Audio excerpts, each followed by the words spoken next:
जय हिंद दोस्तों। कुछ दिनों से मैं वीडियो नहीं बना पा रहा था, कुछ कार्य में व्यस्त था, लेकिन पुनः मैं आप लोग के समक्ष आपकी सेवा में मैं उपस्थित हूँ। मैं हसीब अंसारी एक्सेलेंट क्लासेस सोनेहरा अपने यूट्यूब चैनल पर एक बार फिर से रीजनिंग सब्जेक्ट को लेकर के आप लोग के सामने उपस्थित हूँ।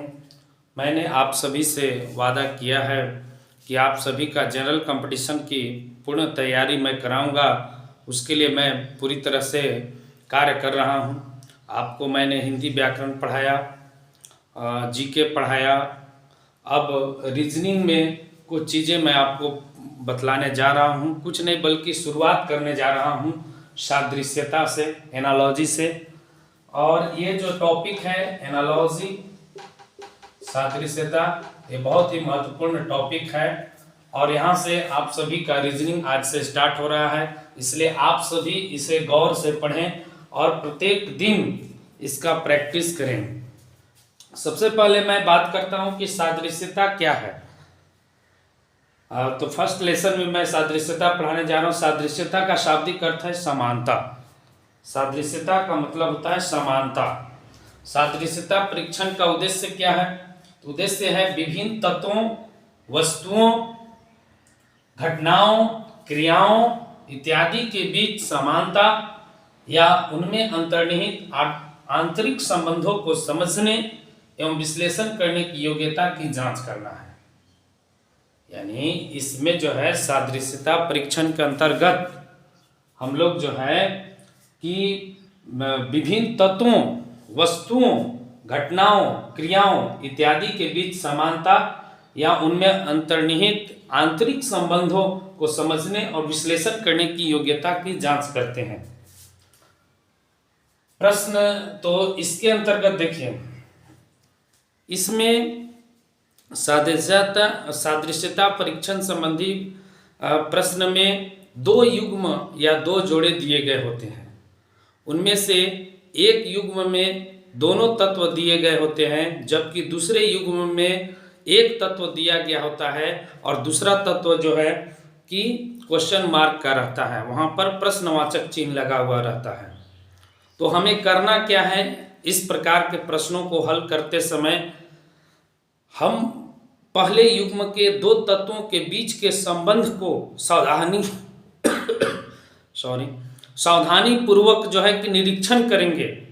पहले तत्व के जो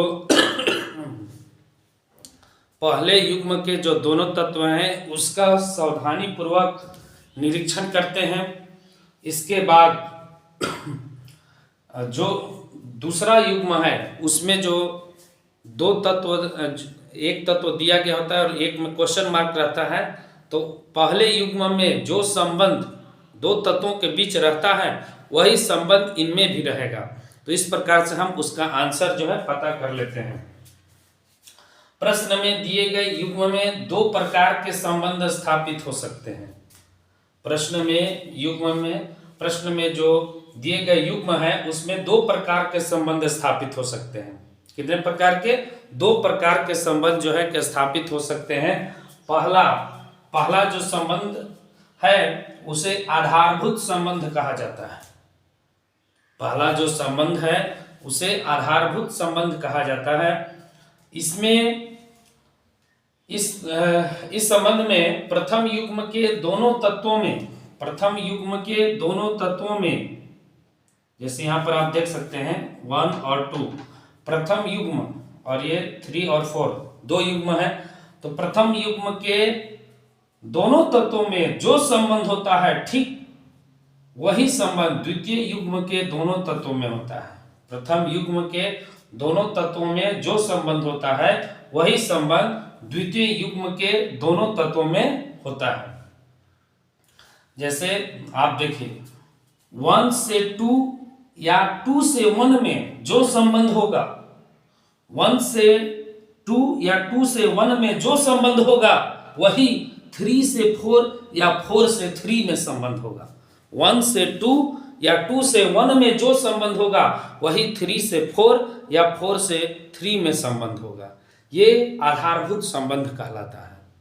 दूसरा संबंध आप देखेंगे, इसको कहते हैं विकसित संबंध।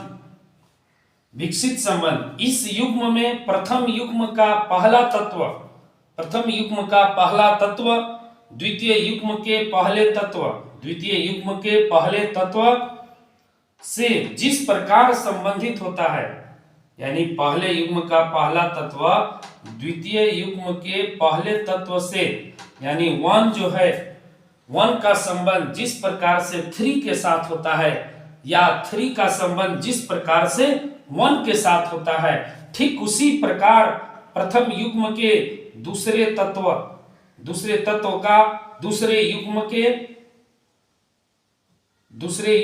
दूसरे तत्व से, या दूसरे तत्व का प्रथम युग्म के दूसरे तत्व से संबंध होता है। इसमें देखिए आप कि पहले 1 का संबंध जिस तरह से 3 के साथ है, पहले युग्म के पहले तत्व का संबंध जिस प्रकार से दूसरे युग्म के पहले तत्व के साथ है, ठीक उसी प्रकार जो पहला युग्म का दूसरा तत्व है दूसरे युग्म के दूसरे तत्व से संबंधित है। यानी 1 का जिस प्रकार से 3 के साथ संबंध है, यानी 3 का जिस प्रकार से 1 के साथ संबंध है, उसी प्रकार से 2 का जो है 4 से संबंध है और 4 का 1 से संबंध है। तो इसको विकसित संबंध कहा जाता है। तो इस प्रकार आपने देखा कि सादृश्यता, जिसे एनालॉजी कहा जाता है, रीजनिंग में मैं फर्स्ट चैप्टर आपको पढ़ाने जा रहा हूं, और ये इन सभी के बारे में यहाँ पर मैंने जिक्र किया, और इसके और आगे जो है कि आप लोग को मैं पुनः जो है कि वीडियो बनाकर आपके सामने प्रस्तुत करूँगा। तब तक के लिए जय हिंद।